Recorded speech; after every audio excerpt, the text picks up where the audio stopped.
Some recent comments by Florida Congressman Byron Donalds have been condemned by House Minority Leader Hakeem Jeffries, the Congressional Black Caucus, the chairman of the Democratic National Committee, Jamie Harrison, and the president of the NAACP, Derek Johnson, just to name a few.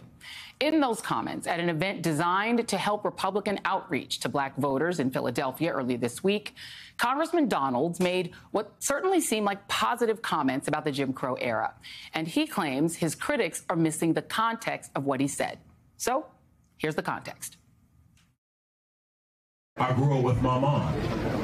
My dad and my mom, things didn't work out. As an adult, I look at my father and I say, bro, I don't know what happened, but you my father and I love you. Wow. I don't know what happened. I wasn't there. Wow. But I'm gonna tell you this, growing up, the one thing I knew I wanted to do, and this is not about my father, this is about what I wanted to do, is I wanted to be a father to my son. Wow. And so one of the things that's actually happening in our culture, which you're now starting to see in our politics, is the reinvigoration of black families with younger black men and black women. And that is also helping to breed the revival of a black middle class in America. You see, during Jim Crow, the black family was together. That's right.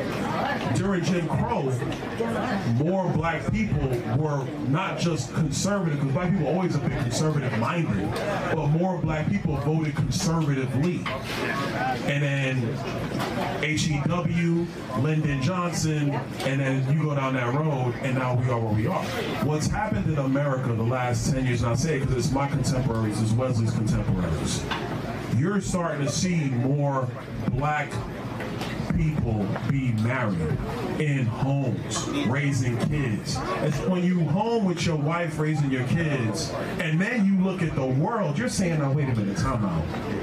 This does not look right. How can I get something to my kids? It goes back to the conversation of generational wealth. Not just having a job, generational wealth. I am joined now by Florida Republican Congressman Byron Donalds. Congressman, thank you for being here. We played that lengthy segment. That is what you posted on your social media. The part of what you said that people take issue with is this line, which I'm going to read back to you again. You see, during Jim Crow, the black family was together.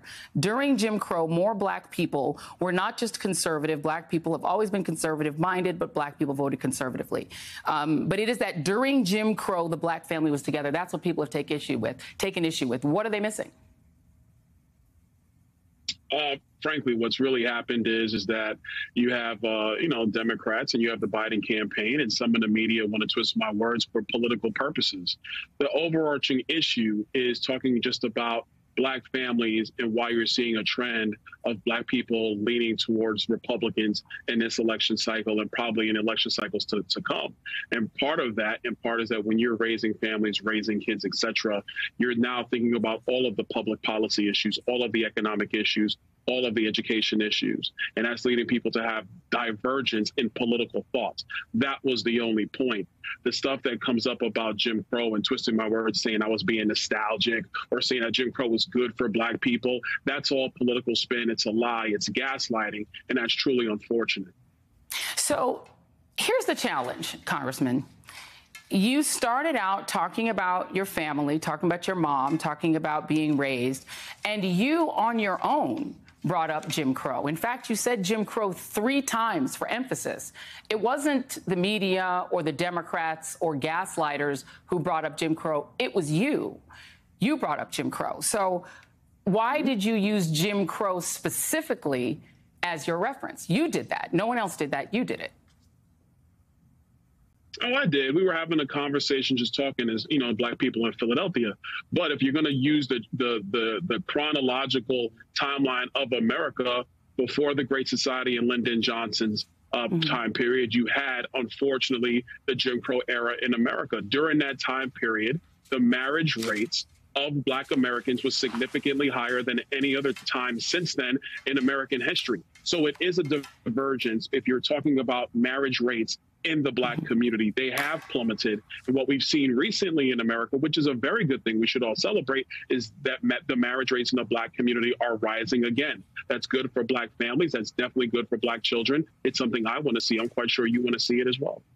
Okay, let's talk about that. Jim Crow lasted roughly from 1867 after the Civil War to 1968. Is there a specific period between 1867 and 1968 that you thought was this golden era for Black families, or a time that was good for Black families? Joy, I never said that. And see, this is where the gaslighting comes in. I'm going to read what you said. All I was talking about was the marriage rates. Stop. No, Joy, that's not what you said. Let's play what you said. Play what he said. Play what he said. Families. You're saying I said it was the golden era. I'm going to play. That. I'm going to play what you said. I said that it was better I'm going to play what you said. I never said that. I play what he said. Play what I said. Play what he said.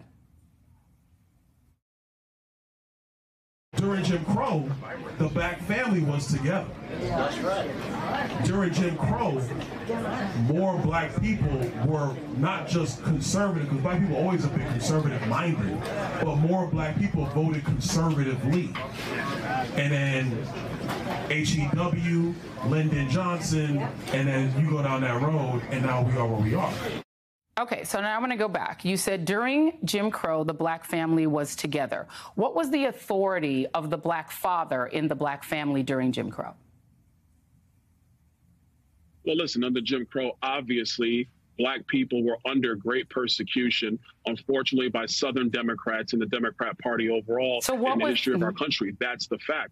And so, well, let me finish now, Joy. And so having the Black man in the home was about first protecting the mom and protecting the kids. Incredibly important. It was the leadership in the home, which is incredibly valuable. And I think what we're witnessing, obviously, the last 30 years, definitely through my generation, is Black fathers being at home is incredibly important for the success of Black children going forward. And it's not just a Black thing, that's everybody. Fathers in home help to breed success for kids moving forward. That is a great thing for our country. That's something that has been proven throughout time. So what I'm talking about is not the golden era of Jim Crow. That's ridiculous. I would never say that. And that is the gaslighting that I'm standing up to, because that's what Hakeem Jeffries, the Biden campaign, Jamie Harrison, and the like are trying to bring up. And unfortunately, the media has followed suit with misleading headlines, and that's wrong. Now I'm going to talk. Do I have a chance? Good. Now, you talked about the Black father being in the family, being able to protect the family. First, I want to read, just for our audience, the definition of Jim Crow, just so we all know what we're talking about. Jim Crow laws were a collection of state and local statutes that legalized racial segregation. They existed essentially from the post-Civil War era. They were meant to marginalize African Americans by denying them the right to vote, hold jobs, get an education, and other opportunities. Those who attempted to defy Jim Crow laws often faced arrest, fines, jail sentences, violence, and death. Now I want to talk about something that happened during this era. You said that what you were talking about was the presence of the Black father in the home to protect his wife and family. In 1943, in the state that you represent, in Florida, a young man named Willie James Howard, who was 15 years old, was lynched. During Christmas of 1943, Willie Howard sent cards to all of his coworkers at the Van Priest Dime store in Live Oak, Florida. Unlike the other cards, Willie's card to Cynthia Goff, a white store employee, revealed a youthful crush. His greeting expressed hope that white people would someday like Black people and concluded, "I love your name, I love your voice. For SH, sweetheart, you are my choice." After reading the card, Cynthia's father, Phil Goff, brought two friends to the Howard home and demanded to see Willie. Despite his mother's pleading, the men dragged Willie away and then kidnapped Willie's father, James Howard, from work. The men drove the two Howards, to the embankment of the Suwannee River, bound Willie's hands and feet, stood him at the edge of the water, and told him to either jump or be shot. Willie jumped into the cold water below and drowned while his father was forced to watch at gunpoint. Willie's dead body was pulled from the river the next day. You said that during the Jim Crow era, the importance of having a Black man in the home was to protect his family and to protect his wife. I actually spoke with somebody who lived through Jim Crow. Her name is Myrlie Evers Williams. And Myrlie quoted to me a man named Charles Silverman, who wrote in Crisis in Black and White, that in 1890, the year that the Mississippi Constitution was written, the policy of crushing out the manhood of the Negro citizens was to be carried out with success. So the man in the home home during Jim Crow had no rights, could not protect his wife from rape, could not protect his son from lynching. So again, why would you quote that era and say that at that time, the family all being in the home together was something we should think of as a good thing? Well, first of all, Joy, the story you bring up and you're bringing up is a tragedy, one of the great tragedies of the Jim Crow era. I'm asking this is why those policies they were disgusting and distasteful. All I was talking about, Joy, what was the benefit of a man in the family? Again, sir, I'm sorry, Joy, I let you talk for a long time. Sorry, no. Talk over you. You've gotten a chance to speak a lot, Congressman. You're going to answer my question now and not filibuster. This is the question you want. This is the question you need to answer. That's what I'm trying to answer. If black men, that's what I'm trying to answer, Joy. Give me a second. Take a breath. Take a breath. If a black man could not protect. It's my show. If a black man, a black father, could not protect his wife, his son, or himself from lynching and violence, how is him being in the home mean that that is an era that was better for the black family, or that we should think of as a good thing? First of all, Joy, I never said that it was better for black people in Jim Crow. I have never said that, and even my own words say that. If you're talking about the importance of black fathers in the home, or frankly, all fathers in the home, it is always for the betterment of children, to have leadership, yes, for safety. So having two people in the home to help provide the economic needs for those children so the family can succeed. That is a wonderful thing. We should always get back to that, not to Jim Crow. And this is the point of the gaslighting and the lying that is occurring with what I said.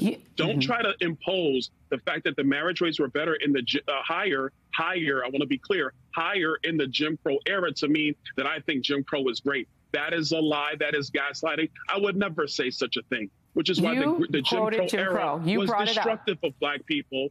You brought it up. You're the one who brought it up.